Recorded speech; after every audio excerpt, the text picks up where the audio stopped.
사랑하는 여러분, 한 주간에도 평안하셨습니까?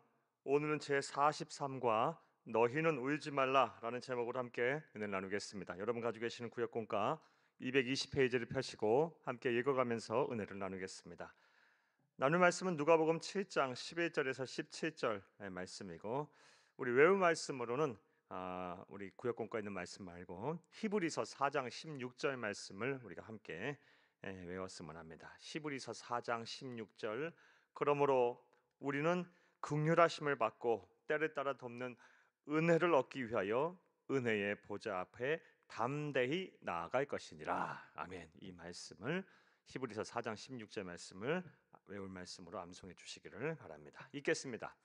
본문은 갈릴리 호수 남서쪽에 위치한 나인이라는 작은 성에서 일어난 사건의 기록입니다.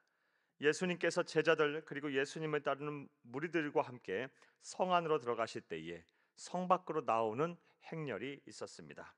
성문에 가까이 이르렀을 때에 사람들이 한 죽은 자를 메고 나오니 이는 한 어머니의 독자요 그의 어머니는 과부라. 그 성에 많은 사람들 그와 함께 나오거늘. 누가복음 7장 12절 말씀, 본문 12절에 보다시피 그 행렬은 나인성에 사는 과부 집안의 장례 행렬로 그녀는 유일한 자녀인 아들을 잃었습니다.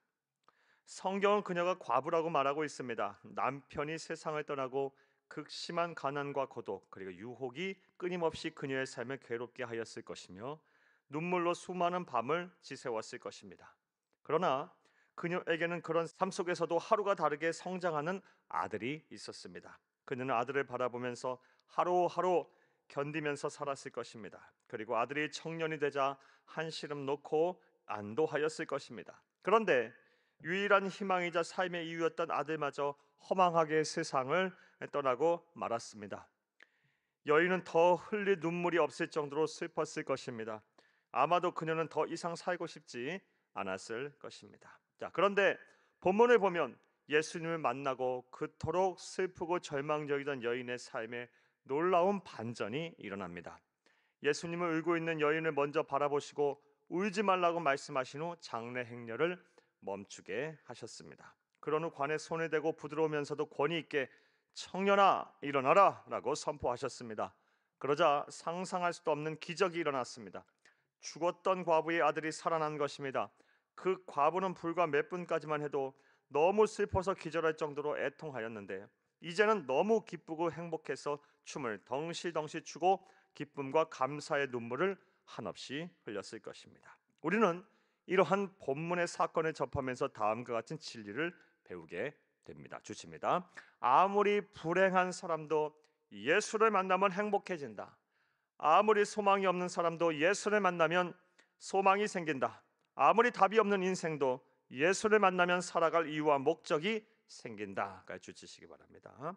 그러므로 예수님을 그리스도로 믿고 그와 동행하여 사는 우리들은 삶이 고통스럽고 힘들다고 해서 울며 절망하거나 슬퍼할 필요가 전혀 없습니다.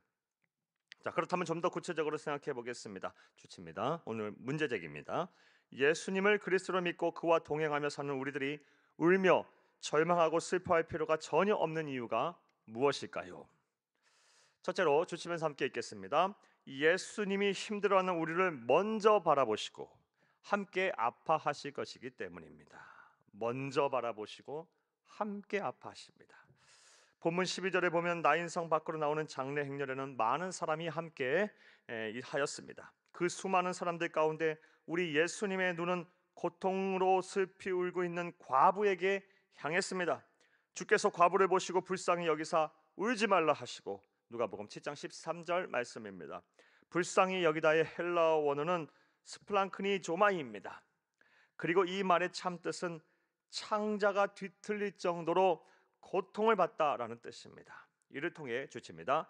우리는 예수님은 고통스러운 인생 속에서 괴로워하며 몸부림치는 사람에게 깊이 공감하시며 민감하게 반응하신다는 사실을 알게 됩니다. 사랑하는 여러분, 어느 정도까지 고통스러워하십니까? 창자가 뒤틀릴 정도로 고통을 받는다라고 표현할 정도로 우리 주 예수 그리스도께서는 우리의 고통을 함께 아파하시며 함께 괴로워하십니다.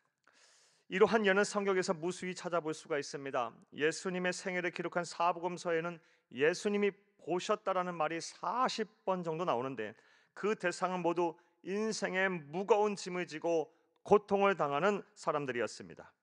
이것이 우리 하나님 아버지의 마음입니다. 주칩니다. 하나님이신 예수님은 우리가 힘들어하고 아파할 때 우리를 사랑의 눈으로 먼저 바라보시고 불쌍히 여기시며 함께 아파하십니다. 줄여칩니다. 이제 믿음의 눈을 열어 그런 사랑을 베푸시는 예수님을 바라보시기를 바랍니다. 여러분의 믿음의 눈을 열어서 하나님을 바라보시기를 바랍니다. 그리한다면 힘들고 어려운 삶 속에서 외롭지도 슬프지도 않을 것이며 울 필요도 없을 것입니다.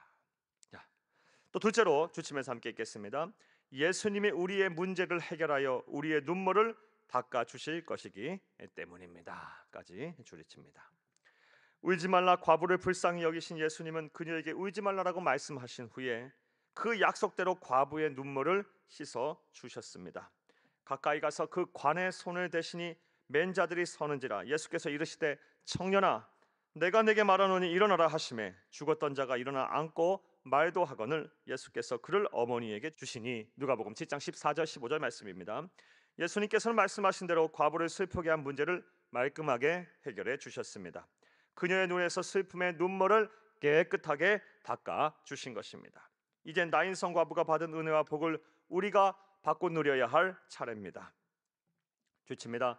삶이 너무 고달파 힘들지라도 울며 절망하지 마시기를 바랍니다. 나인성 과부를 불쌍히 여기시고 그녀의 눈물을 닦으신 예수님께서 여러분의 눈물 또한 닦아주실 것입니다. 줄이칩니다. 그런데 문제가 있습니다. 나인성 과부는 예수님을 직접 만나 삶의 문제를 해결받고 울지 않을 수 있었지만 예수님을 직접 만날 수 없는 우리는 어떻게 해야 할까요? 그 해답을 히브리서에서 찾을 수 있습니다.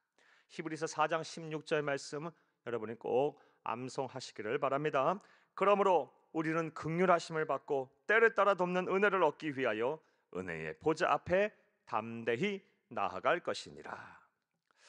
하나님께서는 우리가 필요할 때마다 예수님께 나아 예배하고 간구하면 우리를 도와주신다고 하셨습니다. 지금부터 이제 괄호를 합니다. 구체적인 실천상 예수님을 만나 우리의 문제를 해결받을 수 있는 실천상입니다. 우리가 성실하게 은혜의 보좌 예배의 자리에 나와서 삶의 문제를 예수님께 기도하며 쏟아낼 때 우리의 고통에 공감하시고 불쌍히 여겨 울지 말라 하신 예수님께서 가장 이상적인 순간에 구체적으로 우리의 삶의 필요를 채우시고 우리의 눈물을 씻어 주실 것입니다. 까지 괄호를 합니다. 사랑하는 여러분, 그리스도인에게는 예수님이 계십니다. 자, 지금부터 괄호합니다. 오늘 전체 내용 요약입니다. 그분은 나보다 나를 더 사랑하시는 분으로 나의 아픔과 상처, 삶의 고통을 잘 아시고 함께 아파하시는 사랑의 구주이십니다. 먼저 바라보시고 함께 아파하시는 분이 바로 우리 주 예수 그리스도이십니다. 그분은 나의 모든 삶의 문제와 어려움을 말끔하게 해결하여 나의 눈에서 눈물을 씻어주실 전지전능하신 분이십니다. 하나님께서는 은혜의 보좌 앞으로 나아가는 예배의 자리, 기도의 자리로 나아가 주의 이름을 부르고 아픔을 호소하고 고통을 말하며 그리고 문제 해결을 간구하는 성도들의 눈에서 눈물을 반드시 닦아주실 것입니다. 혹시 여러분 지금 고통 가운데 울고 계십니까? 그렇다면 이제 예수님을 바라보시기를 바랍니다. 예수님을 의지하시기를 바랍니다. 예수님께 나아오시기를 바랍니다. 그러면 모든 문제가 해결될 것입니다. 자유와 쉼을 얻게 될 것입니다. 참된 행복을 누리게 될 것입니다. 할렐루야. 말씀과 만남 보겠습니다. 1번, 예수님께서 과부의 아들을 살리신 사건을 통해 우리가 배울 수 있는 진리는 무엇일까요? 사랑하는 여러분, 모든 문제의 해결이자 답이 되시는 예수님을 만나면 불행했던 사람이 행복해집니다. 소망이 없던 사람이 소망이 생깁니다. 답이 없는 인생을 살던 사람이 답이 있는 인생을 살게 될 것입니다. 목표와 방향이 분명한 삶을 살게 될 것입니다. 이 모든 것이 예수님을 만날 때 이루어지는 은혜입니다. 이런 진리를 오늘 우리는 본 말씀을 통해서 배울 수가 있습니다. 자, 2번 보겠습니다. 예수님을 그리스도로 믿고 그와 동행하며 사는 우리들이 울고 절망하며 슬퍼할 필요가 없는 이유가 무엇일까요? 예수님을 믿는 우리들이 우리의 삶의 문제 앞에서 울고 절망하며 슬퍼할 필요가 없는 이유 무엇입니까? 첫 번째로 예수님은 힘들어하는 우리를 먼저 바라보시고 우리와 함께 아파하실 것이기 때문입니다. 공감하시는 하나님, 나를 위로하시는 하나님이 우리 주 예수님이시기 때문입니다. 두 번째로는 우리 주 예수님께서는 우리의 눈에서 눈물을 다 씻어 주실 것이기 때문입니다. 즉 우리의 문제를 해결해 주실 것이기 때문입니다. 그러므로 우리는 우리의 삶의 문제로 인해서 울며 슬퍼하고 절망할 필요가 없습니다. 3번, 여러분은 지금 어떤 문제에 처해 있나요? 여러분이 처한 삶의 문제를 해결받기 위해서는 어떻게 해야 하는지 함께 나누어 봅시다. 삶의 문제가 없으신 분들 없습니다. 어떤 분들은 건강이 좋지 않아서 그것이 평생 삶의 숙제가 되신 분도 계시고, 또 생활고로 인해서 경제적인 어려움으로 인해서, 또 가정의 불화와 또 자녀와 후손들의 문제로 인해서, 직장과 사업장의 어려움으로 인해서, 또 신앙의 문제, 또 사람과의 관계에서의 문제 등등 많은 문제들을 아마 여러분 갖고 계시리라 봅니다. 우리 암송 구절로 우리 함께 우리 암송한 말씀 히브리서 4장 16절 말씀을 꼭 기억하시기 바랍니다. 그러므로 우리는 긍휼하심을 받고 때를 따라 돕는 은혜를 얻기 위하여 은혜의 보좌 앞에 담대히 나아갈 것이니라. 이 말씀 붙들고 믿음을 가지고 모든 문제 해결책이 되시는 우리보다 우리를 더 사랑하시는 예수님께 담대히 나아가는 저와 여러분 되기를 간절히 주의 이름으로 축복합니다. 감사합니다.